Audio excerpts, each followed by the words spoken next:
그러면은 오늘 목표는 박사님 선생님께서 올려주신 그 발제까지 가는 것입니다. 가는 것이고 가장 큰 주제는 종말론과 관련되어 있습니다. 종말론에 관련해서는 이건 끝까지 이제 계속 얘기가 될 텐데요.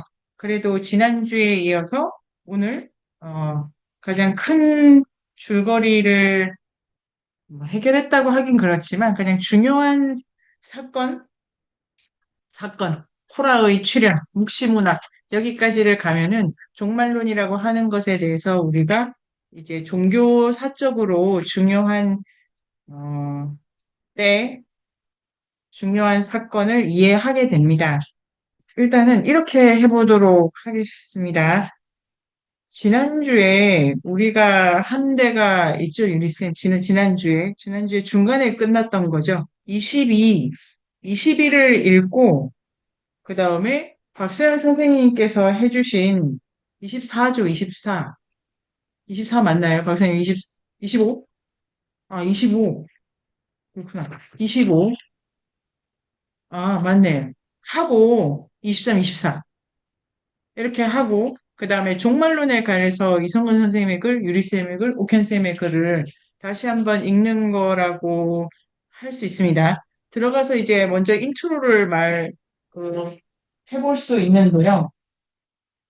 우리가 종말론이라고 하기 전에 이번에 들어가기에 앞서서 뭐를 종교라고 할 거냐, 어디서부터 종교라고 부를 수 있을 거냐, 여러 가지 이제 생각이 들고, 뭐 개념적으로도 종교를 뭐라고 정할지는 재미있고 복잡한 문제인데요. 우리 세미나에서는 엘리아드 책을 읽으면서 특히 이 세계 종교 사상서 이권에 들어와서 구원의 문제가 중요한 화두가 되는 기원전 5세기, 여기가 이제 가장 이번에 중요한 부분이고, 종교가 개인의 구원의 문제랑 밀접하게 관련이 되어 있는 방식으로 종교라고 하는 어떤 정신활동, 정신운동, 이게 이제 전개가 된다. 종교를 개인의 구원의 관점에서 보자. 이렇게 해서 이제 이권에 들어가게 됐습니다. 구원의 관점으로 본다고 했을 때 처음에 가장 문제가 됐던 것은 왜 구원이라는 얘기를 우리 각자가 이렇게 얘기하게 됐냐면은 사람이 고통받기 때문이다. 자기 개인의 고통. 그래서 이 고통으로부터의 벗어남, 해탈이라고 하든지, 구제를 받든지 여러 가지의 여기라는 요 문제를 중심으로 우주와 하면 이제 물리, 자연 물리 법칙, 초월적 이론, 이치, 그 다음에 사람, 우주 신 인간이 구원과 관련해서 어떤 논리적 관계를 갖느냐, 어떠한 철학적 배경이 있느냐, 이런 문제를 엘리아데가 이제 비교를 하면서 따라오고 있습니다.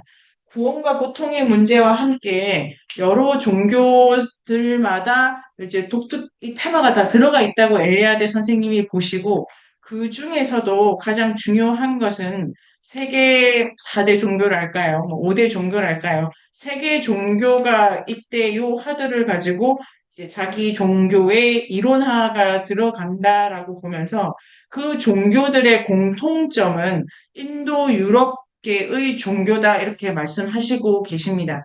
인도 유럽계 종교라는 점에서 이 가장 세계 2대 종교라고 하면은 기독교하고 불교인데 완전히 달라보는 두 개의 종교도 인도 유럽계의 종교라고 하는 데서는 매우 공통적이다라는 입장을 가지고 이 두 개를 설명을 엘리아데가 하고 있고 책의 전개는 여기 가고 저기 가고 그러니까 기독교 얘기하고 불교 힌두교 얘기했다가 다시 기독교 얘기하고 그리스도하고 그렇게 되고 있는데 시기별로 올라오고 있지만 엘리아데가 두 종교 사이에 선호가 있다든지 아니면은 둘 중에 뭐 어떤 종교가 더 우월하다든지 그런 입장은 아니고 인도 유럽 종교의 기본 바탕에서 이 전부를 이해할 수 있다라고 해서 설명을 이제 주로 하고 계십니다. 동양 종교 쪽은 지금 설명이 거의 없고 이권이 끝날 경우에 이슬람교가 본격적으로 들어오지는 않는데요. 이란 지역의 종교 역시 인도 유럽계와 함께 생각해 볼 수 있는 점에 대해서 조금 더 설명을 해주실 것 같습니다. 인도 유럽계 종교는 지난번에 우리가 읽었던 21장 20장, 뭐, 이거 포함해가지고, 인도 유럽계 종교의 특징은 세 가지가 있다. 1번, 삼위격이 있다. 왕, 전사, 농민.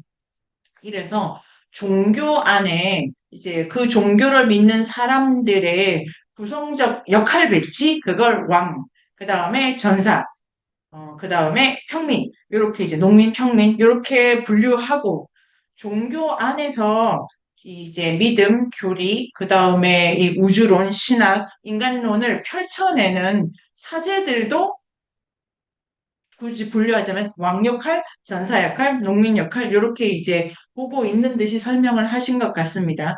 그 다음에 이 인도 유럽계 종교들의 그 종교를 떠받치고 있는 신화에서 왕, 전사, 농민, 평민의 얘기가 이렇게 이제 많이 나오게 되는 거죠, 주로. 그래서 이런 삼위격의 어, 그 인적 배치가 있고 두 번째가 요 말을 중요하게 엘리아드 선생님이 쓰셨는데요.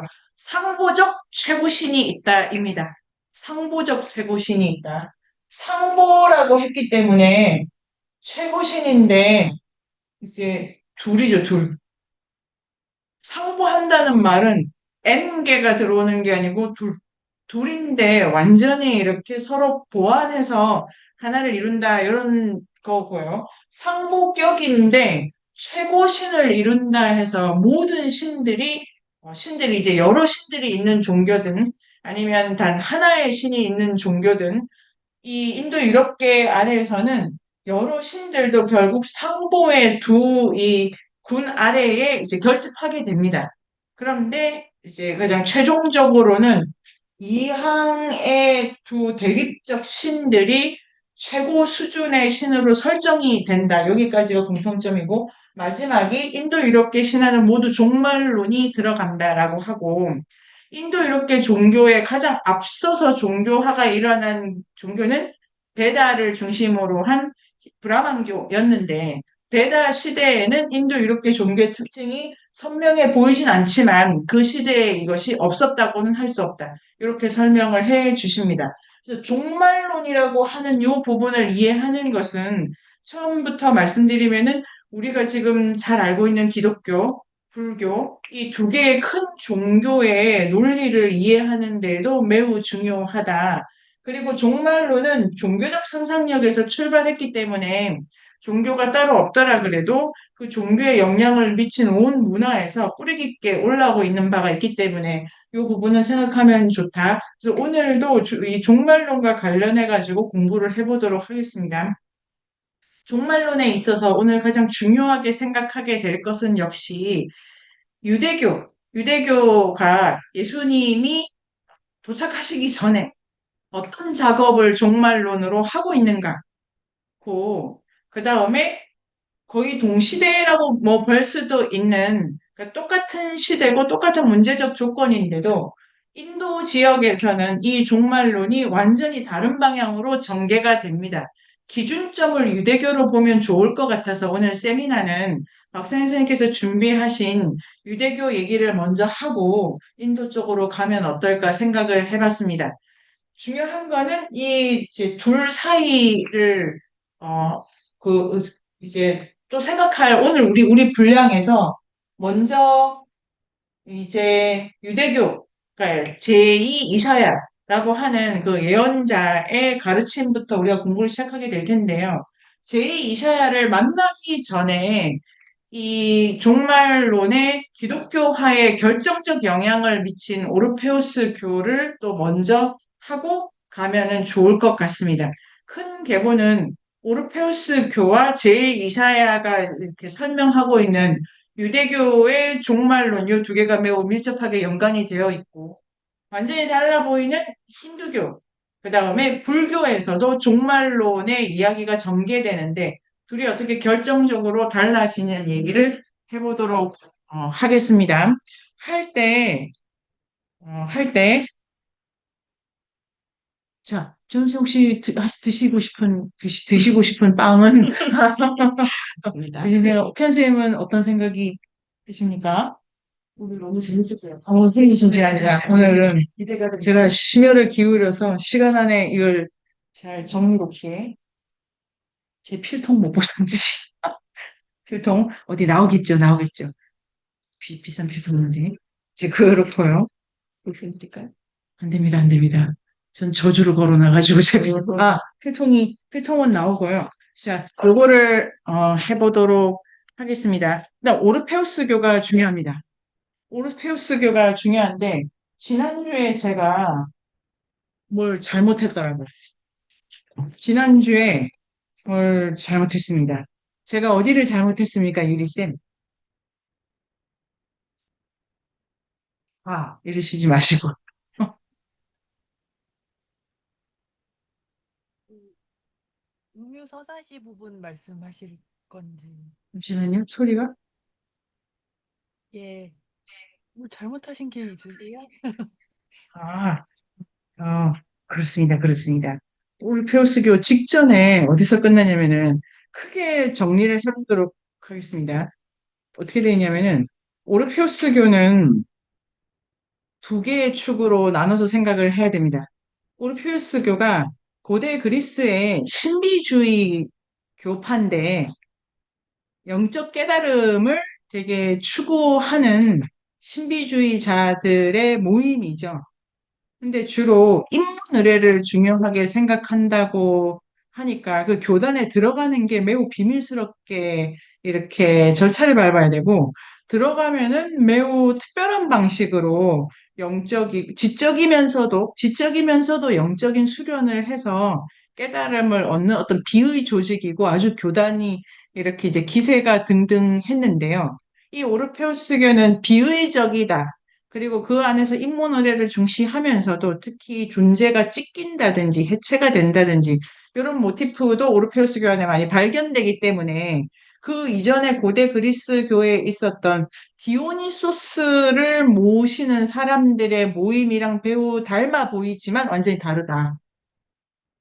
디오니소스파, 그리고 이제 더 들어가면 엘레우시스의 비의라고 하는 농경의 재생재래에서 바탕을 둔 고대 그리스의 신비주의적 깨달음주의자들은 이들이 그러니까 지적인 능력을 일본적으로 생각한 것도 아니고, 그리고 그 교파를 형성하거나 이랬던 것도 아닌데 오르페우스는 교단인 것처럼 조금 더 규모 있게 조직화를 하고 있습니다. 그 다음에 이제 결정적으로는 이 오르페우스교가 기존에 존재하고 있던 그리스의 고대 제우스 중심의 호메로스 중심의 신관이랑은 다른 신관을 가지고 있기 때문에 당대의 고대 그리스 사회에서 제우스파, 오르페우스파 굳이 이렇게 나눴을 때 오르페우스파가 이단시 되는 경향도 있으면서 두 파가 대립한다고 엘리아데 선생님이 쓰십니다. 이 대립을 볼 수 있는 부분이 지난주에 끝났던 제우스 신화를 오이디푸스 신통기에서 어떻게 변형하고 있는가 그 부분이고 이후에 오이디푸스는 그 교단이 좀 더 이론화를 하면서 플라톤, 피타고라스 이렇게 철학자들의 지적이고 종교적인 생각에 아주 많은 영향을 끼치면서 결과적으로 일신교적인 사고를 철학적으로나 종교적으로 지중해 지역에 구축하는 데 결정적 역할을 합니다. 도올 선생님의 유튜브를 제가 오르페우스교를 찾아봤더니 도올 선생님께서도 오르페우스교가 고대 기독교를 촉발하는 데 가장 큰 영향을 끼쳤고 피타고라스, 플라톤 철학에도 지대한 영향을 미친 사상이다라고 하고 계시는데요. 그 계기로 결정적인 페이지에 지난주에 제가 해석을 이렇게 충분히 하지 못한 부분이 있었습니다. 그래서 이제 1차적으로 22장에서 잘 우리가 이해해야 될 부분은 오르페우스 교가 어떻게 일신교화 되는가의 과정을 추적하는 것입니다. 기본적으로, 아, 기본적으로 종말론 있지 않습니까? 종말론. 종말론은 끝이 있다 하잖아요. 끝이 있다. 이게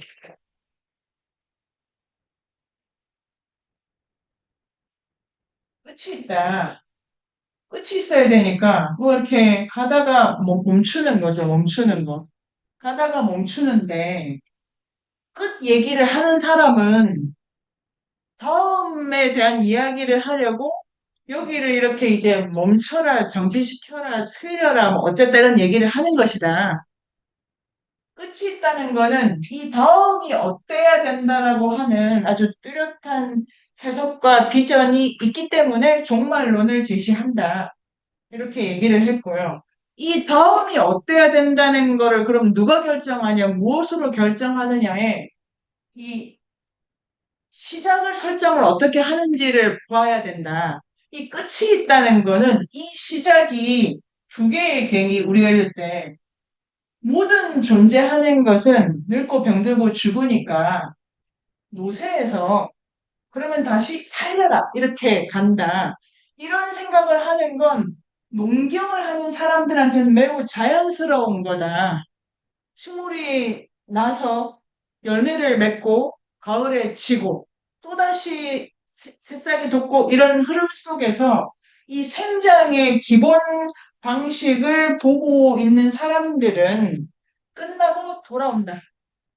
그런데 콩 심은 데 콩나고 파 심은 데 판나기 때문에 끝나도 그것이 돌아온다. 이렇게 돼서 종말론이라고 하는 이 끝에 대한 종말론이 스펙트럼이 되게 다양한데 끝에 대한 생각을 하는 사람들은 같은 것이 돌아온다라고 생각을 해서 돌아올 어떤 되게 단자적인 것, 결정적인 것 그걸 갖고 이제 생각을 하고 있습니다. 그래서 노쇠하거나 경우는 두 개인데 하나는 이렇게 본 것처럼 노쇠했다기보다 뭘 잘못했다.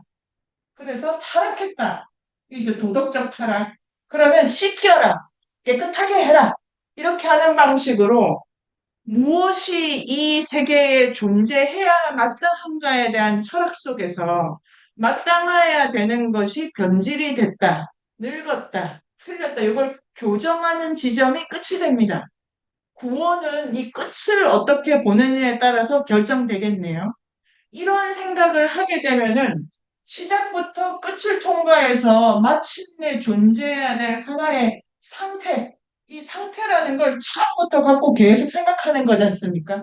그래서 이 영혼의 윤회라든지 아주 결정적인 것을 그러니까 세상 만물이 변해 이렇게 되지 않고 모든 변하는 걸 관통하는 유일한 것, 절대적인 것, 바른 것, 확실한 것이 있다라는 생각을 하기 때문에 종말론에 붙여진 이 시간적 사고의 기본틀은 매우 이렇게 이제 순수 지향적인 그리고 어떤 이념적인 그리고 불변하는 무엇이 처음부터 끝까지 이대로 있어야 된다라고 하는 주장을 하게 됩니다. 그래서 이런 생각이 인도 유럽계 종교에 다 들어있다 해서 우리가 불교에서 말하는 윤회도 끝이 있고 그리고 이제 끝을 강조한 것이라기보다 해탈을 끝이라고 하면서 다시 이렇게 돌아오는 문제를 고민을 하려고 했다라고 설명을 하신 부분이 있습니다. 그 부분을 오늘 어떻게 불교와 힌두교가 좀 더 또 다르게 해석하는지를 대승불교를 중심으로 오늘 설명을 하는데요. 요런 과정이고요. 자, 그러면은 이 오르페우스 교에서 일어났던 일을 보도록 하겠습니다. 오르페우스 교는 역시 재생, 그 다음에 정화, 이런 걸 매우 중시하고 그 정화되고 순정해지면서 그러니까 이루어내야 될 어떤 상태를 이제 자기들끼리 몰래 몰래 알려주고 나누는데요. 이들에게도 우주론이라고 할 만한 것이 있습니다. 이들의 시작론인 거죠. 근데 그 시작론을 엘리아드의 입장이 이런 거죠. 이 오르페우스 교가 처음부터 끝까지 무에서 어떤 신화를 만드는 게 아니고 이런저런 신화를 이렇게 편집하거나 응용해서 발달을 시키는데요. 오르페우스 교는 이 호메로스류의 제우스가 주인공인 신화를 가지고 자기들의 신통기를 개작을 해냅니다. 그 과정에서 매우 일신교적인 그러니까 그러니까 많은 신 중에 얘를 믿어라가 아니고 신은 이것밖에 없어. 그게 제2사야의 메시지인데요. 이것만이 옳고, 이것만이 바르고, 이것만이 정답이다라고 하는 일신교적인 진리는 하나다라고 하는 메시지를 만드는 제우스 신화를 가지고 만드는 과정이 260쪽에 있습니다. 지난주 이리쌤이랑 읽으면서 여기를 제가 좀 더 읽게 됐는데요. 잘 보시면 이 챕터가 어떻게 시작이 되냐면은 이 챕터는 자, 181번, 255쪽에 보면 BC 6세기에는 일자와 다자라는 문제가 종교와 철학 사상을 지배했다라고 돼 있습니다. 오르페우스교는 결과적으로 일자론을 만들게 됩니다. 디오니소스를 신봉했던 사람들, 소위 디오니소스파라고 하는 사람들은 일자론의 신봉자들은 아닙니다. 찢겨지고 다시 태어나고, 찢겨지고 다시 태어나고, 그 과정 자체를 디오니소스가 강조를 했는데, 오르페우스는 그 과정과 함께 일자론으로 나갑니다. 그러면 오르페우스 교의 신통기가 반대하고 대척했던 호메로스의 신통기가 다자론입니다. 이렇게 이제 제가 읽게 됐고, 그럴 경우에 260페이지가 매우 중요한데, 제가 읽어보도록 하겠습니다. 소위 음유서사시라고 불리는 신통기는 260쪽 헤시오도스에 의해 전해져 내려온 계보의 몇몇 세부적인 부분들만을 담고 있다. 시간은 아이테르 안에서 최초의 R을 만들어냈는데, R 있지 않습니까? 우리 박혁컷에도 R에서 나오잖아요. 이게 세계의 여러 신화 중에 뭐 탄생 신화, 왕조 신화, 건국 신화 중에 알 계열이 있습니다. 알 계열이. 일단 알 계열이 있다. 알을 모시는 신이 있다. 그래서 나카자와 시니치가 이게 알론을 가지고 쓴 글도 있습니다. 제가 나누기도 했고 다시 그 보내드릴 수 있고요. 자, 알에서 뭐가 태어난다. 랑 제우스가 누굴 창조했다라고 하는 것의 차이입니다. 아래 서머가 태어나는데 그 아래에서 신들 가운데 첫 번째 신으로 하네스라고 불리는 에로스가 나왔다. 그러니까 사랑의 신이죠. 사랑의 신. 을 낳는 신입니다. 아래서 그 중에 하나로 파네스가 나오고 그 파네스가 계속 뭔가 생성을 일으켜 이렇게 돼 있습니다. 지금 뭐냐면 아래서 다른 것도 많이 나오는데 그 중에 하나가 에루스입니다. 그렇게 하는 것들 중에 다른 신들과 세계를 만든 자는 생성의 원리인 에로스다. 제우스가 타네스와 모든 창조물을 삼켜버리고 새로운 세계를 만들어낸다. 제우스가 신을 삼켜버렸다는 신화적인 주제가 잘 알려져 있다. 헤시오도스는 자, 아테나가 제우스의 머리에서 나오죠. 그래서 제우스가 뭘 낳기 전에 제우스가 신들을 먹었다는 거를 이제 판단했다라는 얘기를 엘리아드 선생님이 일단 쓰십니다. 여기까지를 보면은 신 자체가 알이고 그 안에 어떤 탄생시키는 힘의 작용이 있는 거고 사랑의 활동이 있는 거죠. 에로스의 활동이. 그 활동을 제우스가 먹는다입니다. 그런데 자, 그러나부터 문단을 나눌 수 있습니다. 오르페우스교의 신통기에서는 그 의미를 보다 정교하게 만들었습니다. 여기에서 우리는 우주를 통치하는 신을 그가 지배하고 있는 세계의 창조자로 만들려는 노력을 볼 수 있다라고 되어 있네요. 이전에 존재했던 제우스는 신들의 그 생성력을 먹은 자고, 오르페우스교는 신통기, 그러니까 그들의 신관을 조금 개작을 했는데, 제우스를 창조자로 만들었어요. 창조하는 인격이죠. 창조하는 자. 여기가 되면은 앞부분에 호메로스류의 신통기에서는 생성하는 힘, 에로스 자체가 활동하는 거고, 오르페우스교에 이르면은 제우스가 뭘 만들고 있습니다. 제우스의 의지와 제우스의 능력으로. 그래서 만물이 생성이 될 때 생성되는 원리 자체가 생성을 계속하는 것과 제우스가 생성하는 것 사이에 차이가 있다고 저는 읽게 됐습니다. 그 다음 줄이 제일 중요한데요. 그 에피소드는 이걸 잘 읽어야 되더라고요. 근본적인 통일성으로부터 다수의 우주가 만들어졌다는 철학적 사유를 반영한다. 그러니까 하나가 다를 낳는 거죠. 중요한 거는 이 근본적인 통일성으로서의 이 하나. 그래서 이것은 다른 우주 창조론과 고대성을 갖는다. 261쪽에 이 오르페우스 신통기에 다른 전승들이 있는데 이 다른 전승들을 오르페우스라고 하는 거 설명 다음에 나왔기 때문에 오르페우스교 신통기의 다른 전성들이라고 읽어야 된다고 보고 다른 전성들은 우라노스와 가이아를 생성한 첫 번째 원리로 닉스를 상정하거나 시간을 낳은 다음 아이테르와 카오스를 만들어낸 오케아노스를 상정하기도 했다.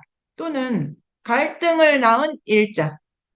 그러니까 오르페우스교는 일자. 그러니까 유일무이한 바로 그것.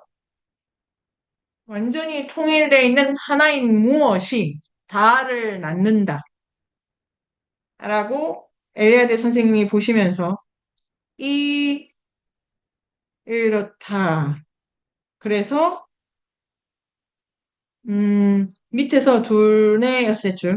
오케아노스, 이 다른 전승들에서 쓰는 어떤 시는 제우스의 한 위격이다.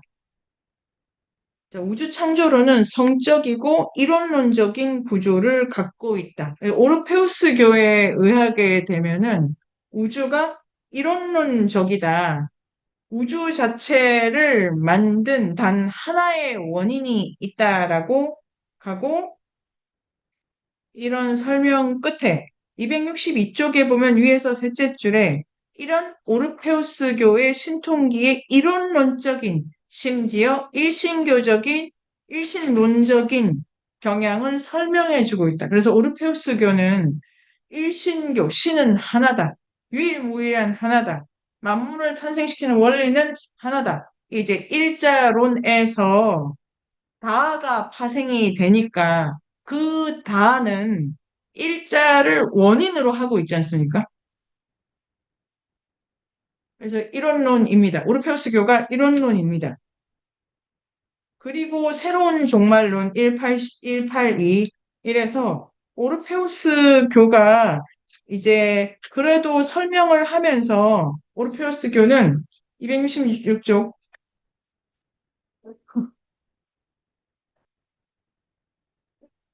지옥에 대해서 되게 묘사를 많이 했다.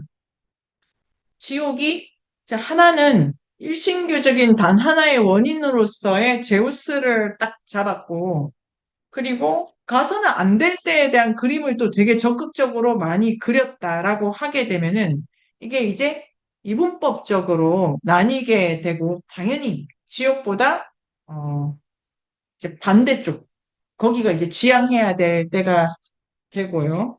그 다음에 자 267쪽에 그래서 오르페우스교의 일신론적 성격을 아는 1번이 좀 전에 읽었던 260페이지 오르페우스교의 일신론적 성격과 관련된 두 번째 중요한 것은 267페이지 레테의 신화의 의미도 바뀐다. 그래서 일신교적인 분위기 속에서 기억을 까먹고 하는 모티프가 원래 죽는 거는 뭘 잊는 거야. 이런 얘기가 이제 원래 있었는데, 267쪽 밑에서 둘, 여섯, 여덟, 아홉. 망각의 신화는 윤회의 교의가, 그러니까 돌아온다.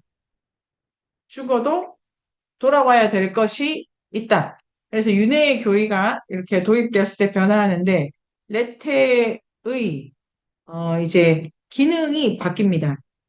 애초에 사람들이 좋아했던 그 강은 육체를 막 떠난 영혼들을 이제 더 이상 반기지 않게 됐는데 그 영혼들이 지상의 존재를 잇도록 했는데, 이제 레테는 환생을 하기 위해 죽었을 때 기억을 잊도록 한다라는 모티프를 이제 좀 더 설명합니다. 그러니까 이 망각의 강 이런 게 참 재밌죠. 레테의 강이 이게 비유가 그러니까 살아있는 걸 까먹으라는 소리냐, 죽어서 경험한 지옥을 까먹으라는 소리냐 이런 거에 따라서 일신교적이다 아니다를 보는 건데요. 죽어서 있는 그 곳에 대한 일은 잊어라 라고 하고 그 다음에 267쪽의 마지막 줄에 레테의 샘을 무모하게 마셔버린 영혼은 윤회한다. 그러니까 죽었던 일을 잊고 그냥 다시 원래처럼 돌아오면서 생성의 순환 속에 다시 던져집니다.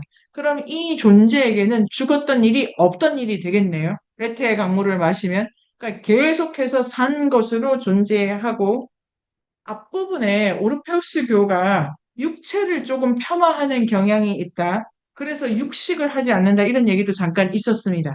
이런 걸 맞춰가지고 윤회의 교리를 믿었던 피타고라스. 이 학파도 피타고라스의 정원에는 여자, 외국인, 뭐, 노예 다 있는데요. 이게 이제 수학 스쿨이지 않습니까? 진리는 수로 되어 있다. 수야말로 불변하는 것이다라고 한 이 수학자들의 집단이었는데 그 밑에는 오르페우스교의 영향을 강하게 받은 이론론적인 종교관을 갖고 있었다. 그러니까 피타고라스도 인문호래를 대단히 중요하게 생각을 하고 269쪽의 밑에 셋째 줄 둘째 줄 오르페우스교와 피타고라스파의 교의와 실천들 사이에는 매우 유사성이 있다. 그래서 불사, 영원히 죽지 않는 것, 그 자체인 것. 아니, 숫자는 살거나 죽는 게 아니지 않습니까? 그걸 포함해가지고, 불사, 그 다음에 이제 돌아온다. 불사랑 윤회랑 같은 얘기죠. 있는 그대로. 그 다음에 하데스에서 영혼의 처별, 그 다음에 최종적으로 천상으로 귀환하고, 채식주의, 그러니까 피타고라스파도 채식을 한 모양이네요. 정화의례의 중시, 금욕주의, 금욕을 했다는 것 자체가 생성을 거절하는 이 채식주의는 종교마다 금식을 한다든지 하는 어떤 그 종교의 의례가 있지 않습니까? 그걸 포함해가지고 채식의 출발은 절대적으로 그러니까 영육의 분리 속에서 육체적 삶을 아주 이렇게 부정한 것으로 보는 데서 출발한 채식주의의 역사가 있네요. 이렇게 되면 이 채식주의 때문에 원래 오르페우스교도 그리스가 희생제를 적극적으로 하는 문화가 있었기 때문에 공적으로 희생제 하는 거에 대해서 난 오르페우스교야. 거긴 안 돼. 이렇게 말하면 되게 이단시되고 사회랑 이렇게 척을 지게 되겠죠. 피타고라스파도 그 안에 들어가는 음식 규율이 되게 엄했나 봐요. 이런 것 자체가 절대적인 육체 부정의 논리, 육체를 부정한다는 것 자체가 늙고 병들고 불편하고 다치고 이런 것을 다 평가절하하는 세계관에서 바탕을 두고 있어서 이 둘이 당시에 매우 유사했다. 그런데 272에 위에서 둘, 넷, 여섯, 일곱 오르페우스교가 하여튼 대단했나 봐요, 영향이. 페르시아 전쟁 이후에는 좀 떨어졌는데 그러더라 그래도 인간의 신성, 종말론과 관련해서 이원론은 영육, 그 다음에 나중에 천상적 이데어와 뭐 지상적 삶, 요거를 이원론적으로 구별할 수도 있고 그런 플라톤을 통해서 그리스 사상에 영향을 매우 깊이 끼쳤다. 그리고 마지막 문단. 오르페우스라는 인물은 유대교와 기독교 신학자들, 연금술사와 르네상스 시기의 철학자들, 폴리지나노에서 포프, 노발리스에서 릴케와 피에르, 그러니까 현대까지도 매우 계속해서 거듭 해석되는 이 아이콘인데 그 안에는 불멸론이 들어가 있고 금욕적인 이원론도 들어가 있고 매우 일신교적이다라고 하는 오르페우스교의 해석이 있습니다. 273쪽에 보면 이제 이 영향을 깊이 받은 플라톤 얘기를 합니다. 플라톤은 밑에서 위에서 둘, 넷, 다섯 줄 종교라고는 상관없이 철학 교과서를 펴면 제일 먼저 나오는 사람인데 전혀 그렇지 않고 종교적 비전에 의해서 그러니까 구원이라든지 생사의 문제라고 하는 요 문제를 고민하는 그 출발에 플라톤의 역할, 플라톤 이제 자기의 소명이 있었고 이 사람이 철학가로 알려지고 정치적 참여를 중요하게 생각했던 것 대비했을 때 그의 종교성을 강조할 필요가 있다. 다섯째 줄. 그래서 플라톤은 일신교적인 그러니까 이데아론 자체가 그러니까 영원하고 불변하고 아주 순정한 가치로 설명될 수 있는 그러니까 우주를 설명하는 이론인데 그 이론이 오르페우스교와 피타고라스의 영향을 많이 받았는데 오르페우스교와 피타고라스 학파는 반정치적인 반면에 플라톤은 매우 친정치적입니다.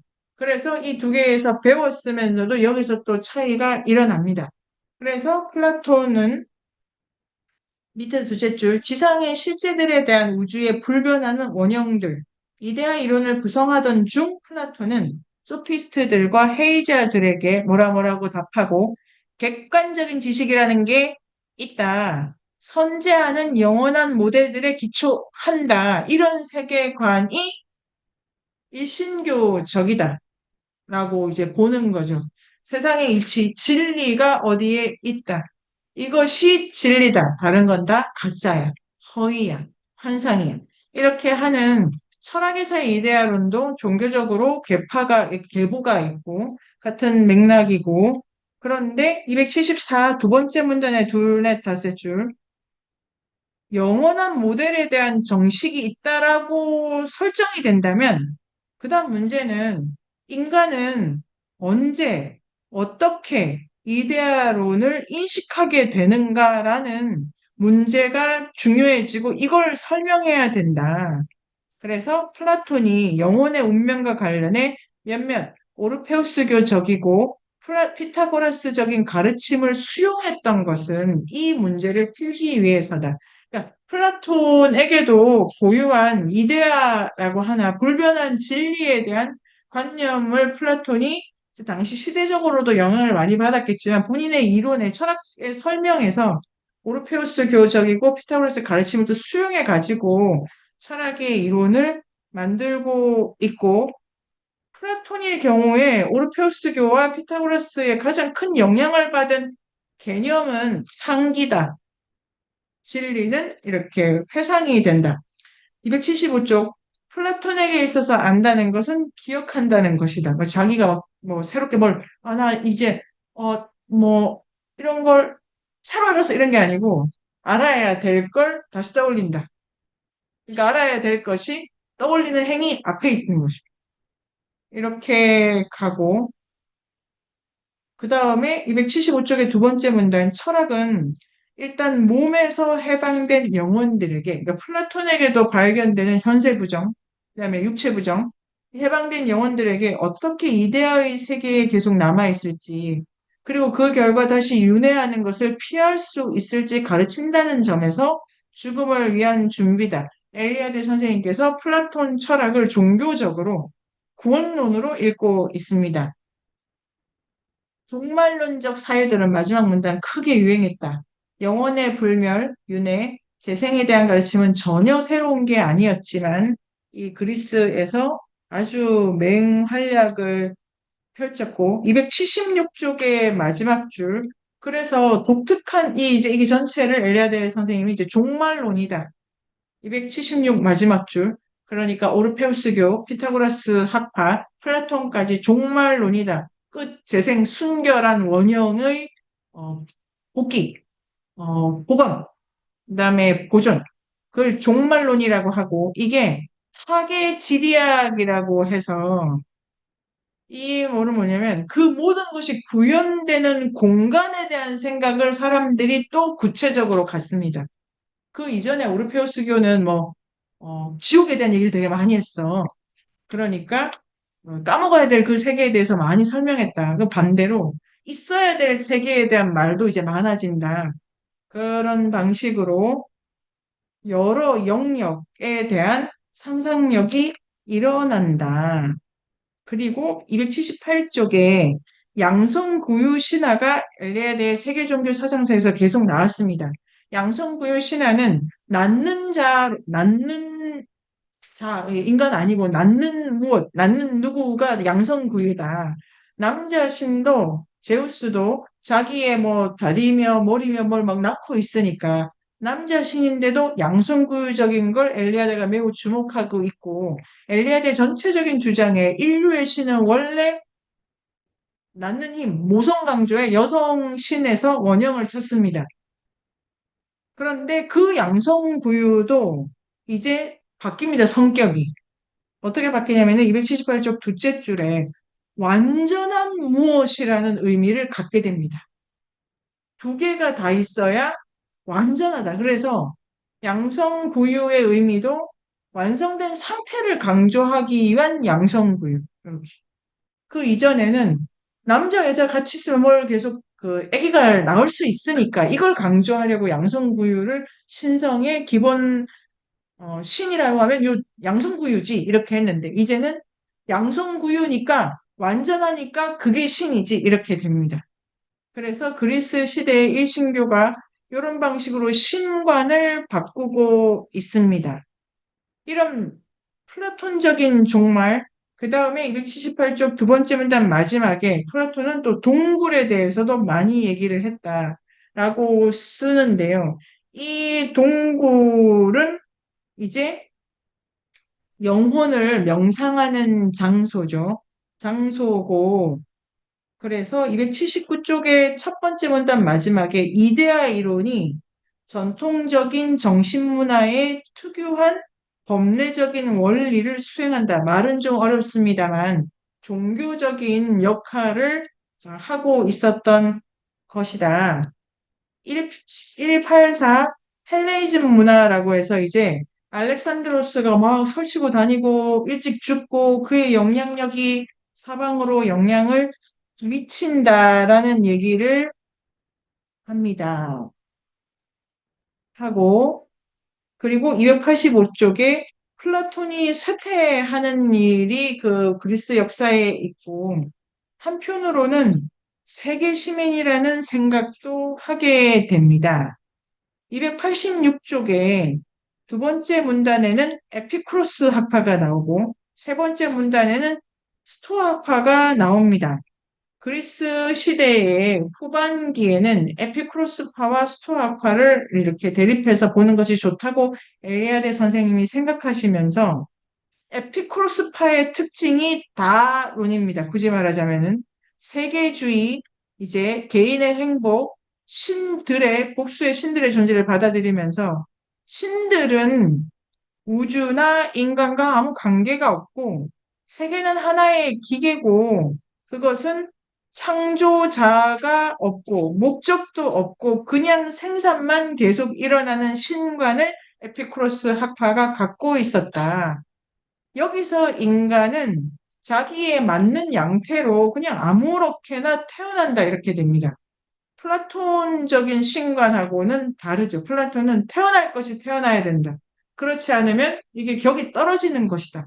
이렇게 되고 오르페우스 교독에 선명했는데 이 그리스 시대의 후반에 에피쿠로스파가 목적이 없는 신관을 또 갖고 있다. 그래서 이 책 챕터 시작하면서 일자, 다자 문제는, 일자는 유일신론, 그 다음에 다자는 복수의 신들이 존재하고, 복수의 존재 양태가 존재하고, 나고 죽는 데에는 어떤 목적도 어떤 이유도 없다. 이게 다신론에 대한 굳이 말하자면 개념을 여기서 만들 수 있고요. 스토아 학파의 경우에는 단 하나의 로고스, 이 문제를 집중해 갑니다. 그리고 헬레니즘 종교와 구원의 문제는 계속 이야기가 됐다라고 하고요. 끝. 이래서 이 전체를 아마 쭉 보셨겠지만 일자와 다자 대립에 대한 코드를 따라가고 여기서부터 영향받은 유대교로 건너가게 됩니다. 여기 제가 이렇게 조금 허겁지겁 오기도 했기 때문에 유리쌤 지금 어떤 생각이 드십니까?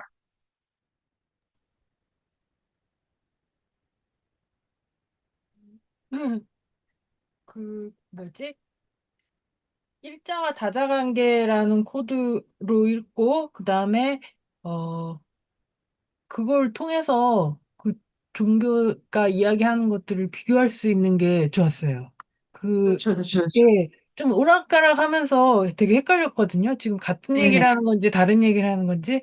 그래서 좀 길을 잃을 뻔했었던 것 같아요. 아까 그 페이지 있잖아요. 세계가 어디서 태어나느냐? 알에서 태어난다. 알이라고 하는 것에 그게 그 원래 알이 그 생물학을 몰라가지고 원래 이렇게 2분, n분으로 이렇게 계속 이렇게 분열하는 거죠. 분열. 그 분열 생성할 때 거기에 누가 이렇게 컨트롤하고 있는 게 아니고 분열 생성 중이다가 모습을 딱 갖게 되는 거죠. 그러니까 알이라는 비유를 써가지고 우주론을 설명할 때는 어, 다자적 제가 언어가 너무 이제 초라한데요. 사랑해 주세요, 저를. 그런데, 이 이제, 목적도, 시작도, 끝도 없는 생성 자체. 아래 비유를 쓰면은, 거기서 일부가 에로스를 삼킨 제우스, 이거랑, 제우스가 뭘 한다라는 것의 천지 차이, 그리고 문장이 창조자, 이렇게 돼 있던 것의 중요성, 정신 어떤 생각이 드십니까? 그 일자가 낮잖아요. 네네. 그러면 그게 다자 아니, 아니에요? 그게 아니에요. 아니, 그렇게 생각이 틀린 게 아니고, 네네. 그런 방식으로 논리가 안 만들어지고, 낳아야 될 것이 이미 선재한 것이 계속 양적으로 많이 낳고 있는 겁니다. 그게 다자다. 아니, 그게 일자다. 일자라고 하는 거는 간단하게 얘기해서, 이데아론이랑 비교를 하고 있는 이데아. 만들어져야 되는 세상이 이미 정해져 있고, 그게 나와야 되고. 근데 그림에 얘가 이런 비리비리한 게 나와? 버리고 깨끗하게 하고 이게 정말 끝에 해야 되는 작업이다라는 생각으로 나중에 유대교가 갑니다. 그럼 다시 다자라는 게 철학적 개념으로는 n-1이에요. -1. n이 아니고 이게 척도를 계속 돌고 있는 운동성 같아요. 다자는 척도가 없는 거예요. 근데 일자라는 거는 창조주가 있어. 그의 의도가 있어. 그의 이미지가 있어. 그의 세계가 있어. 그럼 어떤 생각이? 그러니까 이 용어를 이렇게 쓴다. 그냥. 그 최고심하고는 아, 예. 그게 상보적인 최고심? 아니다. 자, 처음에 너무 재밌죠? 진짜 죽을 뻔하셨죠? 재밌어가지고. 잘 수가 없잖아. 이걸. 근데 내일은 있어야 되니까. 이게 처음에는 상보적인 신이에요. 왜냐면 상보적으로 남, 여다 이러면 뭐 생성이 설명이 금방 돼. 누가 만들어 이렇게 말고 아니 복숭아가 나왔네. 누가 만들었어 그러면 요거랑 이렇게 이제 하는 게 설명이 되게 쉽고 왜 쉽냐면 사람이 그러고 있고 이렇게 된다는 거예요. 근데 그거를 관념으로 두 개는 있어야 돼. 성격이 달라야 돼. 합치면 뭐가 만들어져서 이 두 개가 합치면 뭐라도 만들어진다 이렇게 해가지고 상보적 최고신 테마는 원래 인도 유럽 종교가 썼어. 오래전부터 그 동네에 유목하는 사람들이 돌아다니면서 썼어. 그런데 기원전에 6세기, 5세기 넘으면서 상보적인 요 신관이 바뀌게 됩니다. 그게 이제, 여기서 이제 결정적인 게, 이, 자, 오늘 박서영 선생님이 말씀해 주신 거를 보면은, 이, 이제, 하도 이제 그 유대교 그 동네로 가. 그럼 이제 막 이렇게 괴롭힘을 당해가지고 사람들이 이제 뭐 어떻게 끝을 내든지 우리가 왜 이러는지 이거를 해석하다가 아, 이렇게 됐으면 좋겠다. 이렇게 된 거죠. 끝내고 다음을 보면 좋겠다.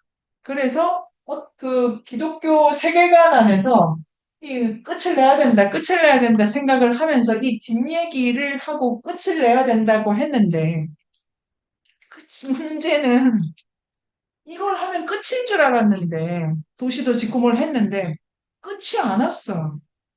끝에 지연이라는 문제가 맞닥뜨린 거예요. 그래서 끝에 지연에서 사람들은 상보적 이원론에서 이, 이걸 선악론으로 가져가게 됩니다.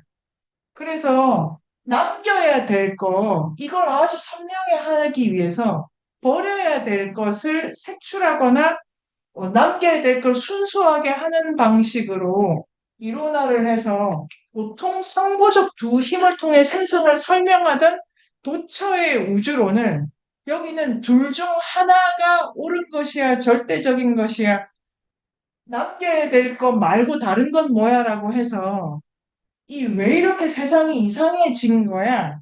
처음에는 선의 원리, 걔가 좀 타락을 했어. 그게 천사의 타락이고.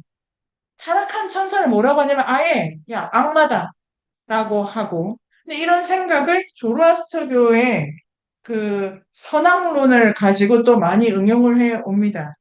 그러면서 남기게 된 최후에 남아야 되는 자의 이름이 사람의 아들이고 사람의 아들은 예수가 오기 전에도 사람들 머릿속에 여러 가지 방식으로 우리를 이렇게 이제 생각이 됐다. 그래서 네, 박사님 선생님? 선생님, 저는 지금 전체적으로 또 이해를 못하고 있거든요. 아, 자, 다시 그, 합시다.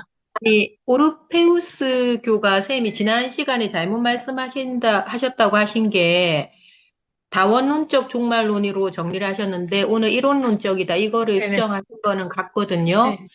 근데 아폴론과 디오니소스 그리고 그 사이에 위치하는 오르페우스의 관계도 솔직히 지금 설명을 들어도 선명하게 정리가 안 되고 그다음 오르페우스 교의 이론론적인 오르페우스 교가 이론론적이라고 할 수 있는 게 어떤 부분인지도 좀 잘 안 잡히고 그다음에 세 번째는 그 철학자들의 얘기가 굉장히 많이 나오잖아요. 소크라테스, 플라톤, 아리스토텔레스 중간에 끼어들어 스토아파 이어지는 그 일자의 개념으로 쭉 간다고 보는데 그거와 오르페우스와의 관계도 저 전체적으로 저한테는 흐릿한 거예요, 지금. 예, 네. 그래서 예, 저만 이해를 자, 못하고 있을까요? 예, 아닙니다. 제가 다시 잘 말씀드려 보겠습니다. 첫 번째, 대전제는 오르페우스 교라고 하든 유대교라고 하든 지 혼자 뭐를 만드는 게 아니고 이거저거 습합이 일어난 거다라고 해서 다음 주에 우리가 하는 혼합주의 있지 않습니까? 혼합주의. 종교적 혼합주의가 엘리아드의 개념에서 되게 중요해 보여요. 다음 주에는 혼합주의를 보면 재밌고, 그런데 혼합을 하는 과정에서 그리스 땅의 어떤 사람들은 신과 자기 사이에 되게 직접적 관계를 욕망하게 됐어. 그런 사람들이 그리스 땅에 있었어. 아, 물론 딴 땅에도 있습니다. 예, 그런데 이걸 예. 직접적으로 욕망하게 됐어. 그 중에 1번이 엘리오시스파예요. 음, 오르페우스교가 붕 뜨기 전에 음, 처음에 이렇게 이제 엘리오시스라는 동네에 그 이제 어떤 신화가 있었는데 그게 지옥 갔다 돌아온다 뭐 이런 신화가 있었던 거예요. 농경 신화가. 그런 게 있고 또 그거를 약간 듣기도 하고 영향도 받았는데 그리스 신들 중에 엘리오스파 신화가 이제 유행할 무렵에 그 전부터 그리스에는 많은 신들이 있었는데요. 엘리오스파들이 신화를 또 조금 발전시켰어. 지옥 가다 돌아오는 얘기. 그거 말고 그리스 신들 중에 디오니소스라는 그전까지 별 볼일 없는 애들이 요 무렵에 갑자기 또 히트를 치는 거예요. 그래서 예, 디오니소스를 추종하는 사람들이 있는데 디오니소스는 뭘 하냐면은 찢겼다 다시 태어나 찢겼다 다시 태어나 이런 거예요. 이런 게 되게 이런 거를 하고 있는 신을 사람들이 또 막 좋아했어. 그러면서 음, 우리는 디오니소스 파다라고 자기들끼리 꿍짝꿍짝 뭘 하기는 했는데 이게 엘리오시스 파나 디오니스 파다 모두 재생에 매우 관심이 있었고 돌아온다.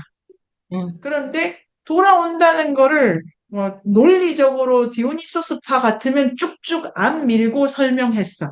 안 설명했어. 핵을 강조만 했어. 엘리오시스파는 그 데메테르 신화라고 하는 농경 신화를 조금 더 이론화하면서 그 신화를 믿는 사람들끼리 몰래 모여가지고 제사 지내는 걸 좀 했어.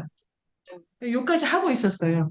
그런데 조금 이후에 지금 엘리아데 선생님이 역사적 설명을 다 빼고 계시기 때문에 어떤 일이 벌어졌는지는 엘리아데는 중요하지 않다고 봅니다, 일단은. 그런데 설명이 없겠죠. 그런데 또 어떤 문제가 있는지 상황이 있어서 본격적으로 재생이라고 하는 걸 매우 중요하게 생각하면서도 되게 영혼의 불멸의 관점으로 그러니까 강세를 더 부여해가지고 이 교단이 생긴 거예요. 그 교단은 그 이전에 있었던 엘레우시스파라든지 디오니소스파랑 우린 좀 다르다라고 내세우면서 우리가 믿는 신, 굳이 말하자면 우리가 믿는 자는 오르페우스교야 이러면서 또 이제 천명을 한 또 다른 그룹이 있었는데 이 그룹은 앞에 두 개랑 이제 선생님 조금 다른 느낌은 드시죠? 네네. 보다 교단화되어 있고 보다 일신교적으로 영혼의 윤회를 더 세게 믿는 영혼의 윤회. 그러니까 엘리오시스 비에는 곡식이 새로 싹이 나듯이 요 정도에서 자연적인 관계와 그 다음에 이제 요런 개념의 바탕을 두고 신이라고 하는 존재랑 나 사이에 되게 일체감을 얻는 방식의 어떤 이론을 많이 만들었다고 해요. 요 사이를 잇는 거는 제가 까먹었을 수도 있고, 그러니까 이 오르페우스든, 요까지 말씀드릴게요. 디오니소스든, 엘리오시스 비든, 이 다 신비주의 하기 때문에 이론이 선명하게 인문 의례를 거치지 않은 사람은 알 수가 없어. 근데 이런 그거 게 어떻게 있습니다. 이런 논이라고 할 수 있죠? 차이가 고정된 어떤 영혼을 이제 상정하는 그 부분인데 재생과 순환에서 불변하는 게 있다 이 부분인데 그걸 어떻게 그렇다고 해서 이런 논이라고 할 수 있을까? 그럼 아폴론하고는 또 어떻게 차이가 나요? 모르겠습니다. 지금 제가 제 머릿속에 지금 아폴론하고 어떻게 비교를 해야 될지 모르겠는데, 아폴론은 뭔데요? 요 책의 요 챕터 전체가 아폴론과 디오니소스 그리고 거기에서 오르페우스가 중간자적인 위치라고 나와 있으니까 그 페이지로 가면 되겠습니다.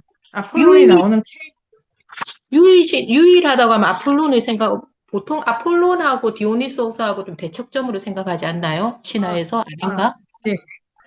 어, 일반적인 신화에서 그렇게, 자, 그러면 일반적 신화에서 아폴론적인 것과 디오니적인 것을 철학적으로도 비교를 하죠. 아폴론적인 것이 이념적인 것, 디오니소스적인 것이 해체적인 것, 요럴 수가 있겠네요. 여기서 출발해 볼까요? 이런 걸 가지고 이론론이라고 안 한다. 왜냐면은 논의 자체가 두 개를 나누고 있잖아요.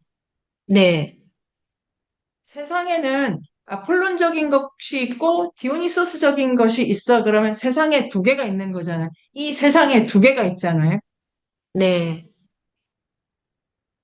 두 개가 다 있지, 이 세상에는. 그런데 오르페우스 교가 조금 더 강조한 것은 오르페우스 교가 강조한 것은 불변하는 무엇만이 돌아온다라는 주장인 거예요. 그러니까 그러면 상부적인 총체성이라는 것과도 또 달라지잖아요. 상부적인 총체성으로 이렇게 이루어져서 순환이 된다면 불변하는 무엇에 의한 게 아니잖아요. 오르페우스 교는 상보적인 무엇의 순환을 보지 않는다. 쌤 저번 시간에 상부적인 총체성이라고 했는데. 그러니까 제가 지난주에 어디서부터 틀렸는지 모르겠는데, 일단 지난주는 이거 영상으로 찍고 이러면 곤란하겠네요. 한번 공부하는 과정이니까요. 그런데, 여기까지 딱 오면은, 오르페우스교는 아주 일신교적이라고 할 수 있다라고 하면서, 이게, 이렇게 가볼까요? 두 개가 있어서 뭔가 하나가 된다라고 하는 거랑, 하나가 두 개를 만든다라고 하는 것의 차이? 네네. 두 개가 있어서 두 개가 상보적으로 네. 전체를 이룬다라고 하는 거랑 네네. 하나가 두 예. 개를 낳는다라고 하는 거는 원인으로서의 하나가 이제 앞서 있기 때문에 요런 것을 일신교적이고 이론론적이라고 엘리아데 선생님이 하시는 것 같아요. 네네. 오르페우스교는 왜 일신교냐고 하면은 제우스 창조론으로 신화를 개작했다. 아, 그 260쪽, 260쪽. 개작했다. 이게 왜 중요하냐면, 이게 진짜 재밌죠. 표면적으로 보면, 디오니소스도 막 찢어지고 있고, 그 다음에 뭐, 인문의례 중요하고, 신비적으로 영혼의 신과의 일치 이런 거 주장해서 표면적으로 되게 비슷한 애들인데, 디오니소스는 해체하는 힘, 분열하는 힘을 훨씬 더 강조하는데, 오르페우스는 딱 들어가 보면은, 신과의 일자적 합일에 대해서 사람들이 응답하고 있다. 음, 그 다음에 철학자들과의 관계는 일단 제가 완전히 남겨본 것은 플라톤이 오르페우스교에 영향을 많이 받았다.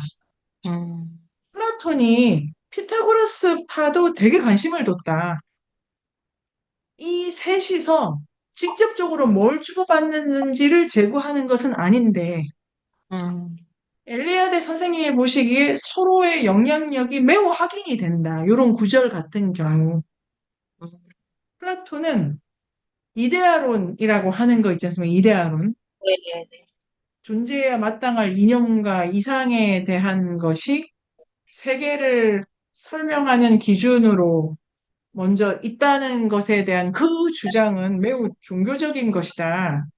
신이 절대적으로 옳고, 신이 절대적으로 판단 주체고, 나는 그 판단과 판단의 대상이죠. 나는 신이 아니고 피조물이고 존재하는 거니까. 내 현세적 삶의 기준은 그다라고 이렇게 정확히 한 사람을 지정하게 되는 그 사고법이 고대 그리스에서 260페이지와 같이 만들어진다. 그러면 핵심은 제우스에 대한 어떤 해석 자체를 바꿔버린 게 그게 핵심이라는 거죠. 오르페우스에서. 저는 그게 그렇게 읽어 보았습니다. 그리고 그게 260쪽이 재미있다. 되게 미묘하게 읽을 수 있다.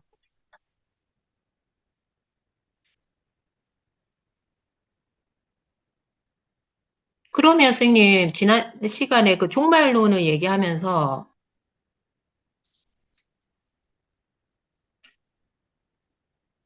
상보성은 그러면 상보성이 종말론 속에 포함되는 게 아니네요. 아니에요. 포함됩니다. 어, 어렵네. 그냥 이게 끝이 있다. 그 끝에 대한 생각을 하면 다 종말론이라고 하는 거예요. 끝날 거를 생각을 많이 한다. 근데 그 끝이라고 하는 게 뭐냐? 이건 어쨌든 틀렸고, 이건 어쨌든 잘못됐으니까 이제 그만하고, 그 다음에 이런 거 만들자라는 논이죠. 네네. 논입니다. 그러면 이런 거 만들자라고 하는 이 상태에 대해서 종교마다 사람들마다 어떻게 생각하냐죠. 예. 그런데 이 상태에 대해서 유대교 같은 경우에 모든 건 야훼가 결정한다라고 공식을 만들어 버린 거예요. 네네. 유대교는 그렇죠. 유대교는 예. 공식을 만들었어요. 이거는 야훼가 알아서 하는 거야. 야훼가 결정한 거야. 이렇게. 그때는 유대교는 상보성이 소멸해버리는 거죠. 상고성이 소멸해. 근데 상고성을 다른 배타적 이분법으로 바꾼 거예요. 선악론으로. 예, 예. 오늘 발제한 부분이에요. 예. 그렇죠. 여기도 그러니까 상고성이 날아가. 원래 상보적 생성론은 이분법에서 출발한 생성론이에요.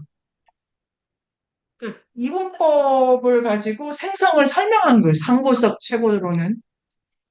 그런데 그 상보성이 그리고 사람이 기본적으로 생멸을 설명하는 데 쓰던 어떤 이론적 틀인데 유대교일 경우에 이항을 대립적으로 만들어서 하나는 악마적인 거니까 버려, 틀려, 없애 이렇게 가게 된 거죠. 그래서 유대교일 경우에 상보성을 때, 그러니까 상보성이 이렇게 안상보죠, 안상보. 그러니까 실은 악마는 선의 음화잖아요. 선의 음화. 지워져야 될 것이고. 그리고 이 상태를 야훼다라고 지정해 버렸지 않습니까? 유대교가. 예, 예. 야훼는 이렇게 생각한다. 이렇게 되면 끝에서 해야 될 일은 뭐냐면은 심판이죠, 심판. 야훼의 뜻을 네가 잘 받들었어? 안 받들었어? 그래서 이분법인데 이래도 되고 저래도 되고 이런 게 아니고 넌 선을 선택했어야지 이렇게 되죠. 네네. 이런 생각은 또 조로아스터교에 가지고 왔다. 이렇게 설명하면서요.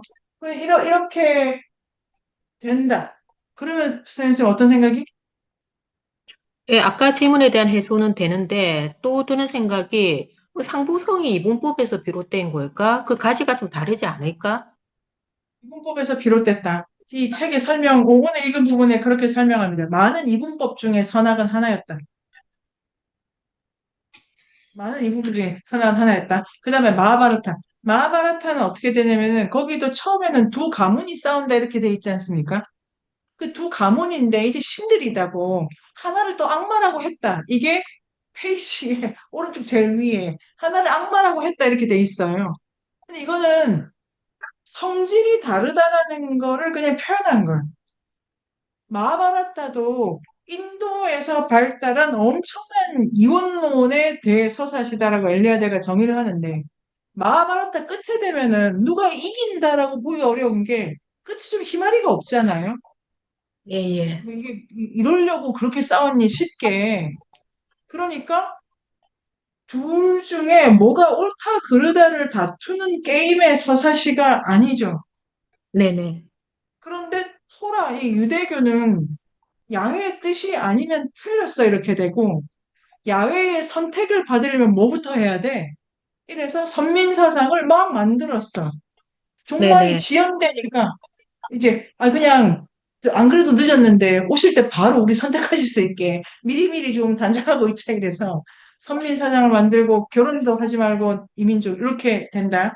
그러면 소영쌤 그러면 방금 말씀하신 맥락에서 후자는 이분법이고 이원론인데 마하바리타 쪽의 그 전자는 그걸 이분법으로 볼 수 있을까? 그건 상보적인 건데 이렇게 다르게 좀 생각, 용어의 차이인지? 그렇죠. 응. 그렇죠. 그래서 인도에서 싹튼 불교와 힌두교일 경우에는 다른 방식으로 종말론을 풀게 됩니다. 또 그거 이분법이라고 하진 않지 않나요? 이 책에서는 이분법이라고 설명을 안 해요. 안 하는, 그러니까 이분법이라고 설명을 안 한다고 할 수가 없는 게, 그 마하바라타 몇 페이지입니까? 마하바라타?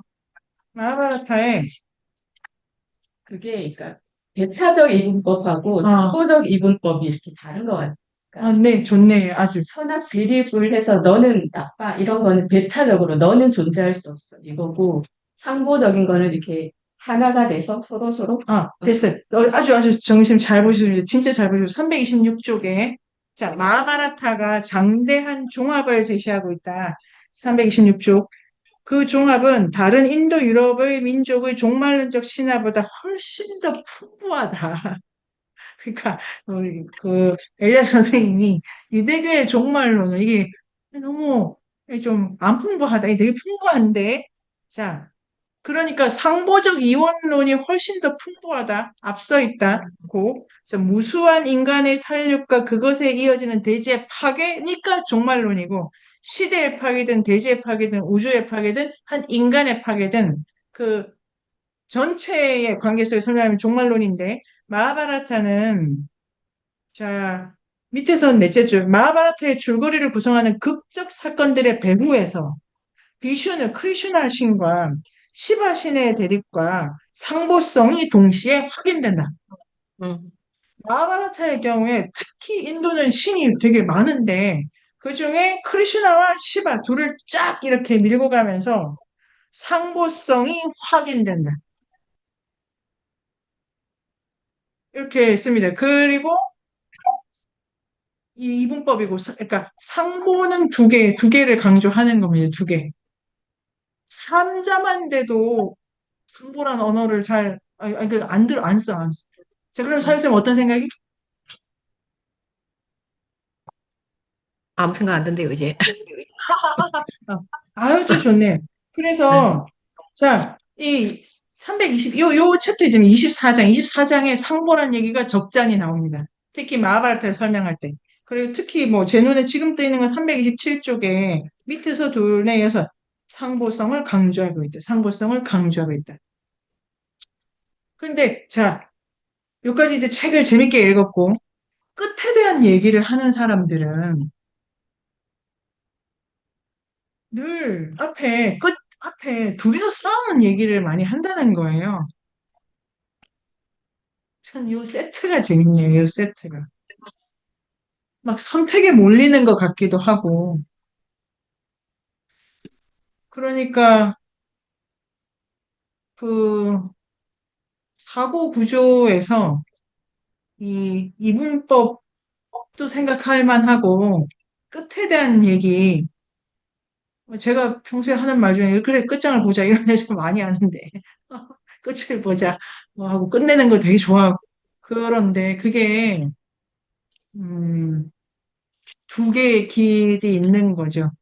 끝과 함께 이러도 되고 저러도 되고 에라이 뭐 이러든지 말든지 이렇게 모든 일어나는 것을 다 긍정하는 쪽으로 가는 끝론일 수도 있고 둘 중에 하나를 선택해야 된다라고 막 몰아가는 끝론일 수도 있습니다. 그러면 당연히 내가 살아남아야지. 끝을 보자는 거는.